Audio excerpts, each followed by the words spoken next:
नोकरी असो वा लग्न, चष्म्याची अडचण आता होऊ देऊ नका. नंदादीप नेत्रालयात या आणि तुमच्या चष्म्यापासून मिळवा कायमची मुक्ती. कारण आता चष्मा घालवण्याची लासिक शस्त्रक्रिया फक्त 32,999 रुपयात. शिवाय 5,000 रुपयांपर्यंतचे लासिक स्क्रीनिंग अगदी मोफत. ऑफर मर्यादित कालावधीसाठी. तर वाट कसली बघताय, आजच कॉल करा 92-2000-1000. नंदादीप नेत्रालय, न्यू शाहूपुरी, कोल्हापूर. दृष्टी म्हणजे नंदादीप. जिल्हा परिषद सदस्यांचा निधीवरती खासदार आमदारांचा डोळा. पालकमंत्री प्रकाश आंबेडकरांना झेडपी सदस्यांचं थेट पत्र. जिल्हा वार्षिक योजनेअंतर्गत मिळणाऱ्या निधीवरून आता नवा वाद सुरू झाला असून जिल्हा परिषद सदस्यांना दिला जाणारा निधी आता आमदार आणि खासदारांना दिला जाणार असल्याची चर्चा सुरू झाली आहे.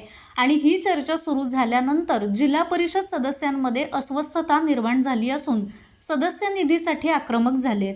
यावेळी निधीबाबत सह्यांचं निवेदन आज जिल्हा परिषद अध्यक्षा शिल्पा खोत यांना देण्यात आलं असून उद्या सर्व सदस्य मिळून राज्याचे सार्वजनिक आरोग्य आणि कुटुंब कल्याण मंत्री आणि जिल्ह्याचे पालकमंत्री प्रकाश आंबेडकर यांना भेटून जिल्हा परिषद सदस्यांच्या स्वाक्षरीचं पत्र देण्यात येणार असल्याची माहिती जिल्हा परिषद सदस्यांनी दिली आहे.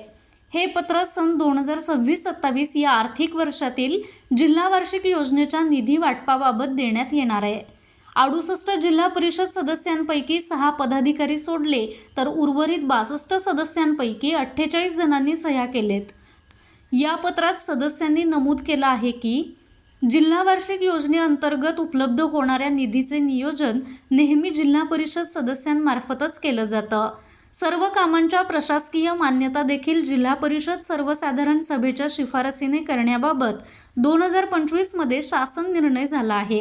मात्र 2026 आणि 27 या वर्षाचा निधी जिल्ह्यातील खासदार आणि आमदारांना दिला जाणार असल्याची माहिती आता समोर येते आहे. असं झाल्यास हा जिल्हा परिषद सदस्यांच्या अधिकारांवरती आणि त्यांच्या मतदारसंघातील जनतेवरती मोठा अन्याय ठरेल असा थेट आरोप सदस्यांनी केला आहे. त्यामुळे जिल्हा वार्षिक योजनेचा सर्व निधी जिल्हा परिषद सदस्यांमार्फतच वितरित करण्यात यावा अशी आग्रही मागणी या पत्राद्वारे करण्यात आली आहे. आता या निधीबाबत पालकमंत्री प्रकाश आंबेडकर काय निर्णय घेतात हे पाहणं आता गरजेचं आहे. माझं महाराष्ट्र न्यूज, कोल्हापूर.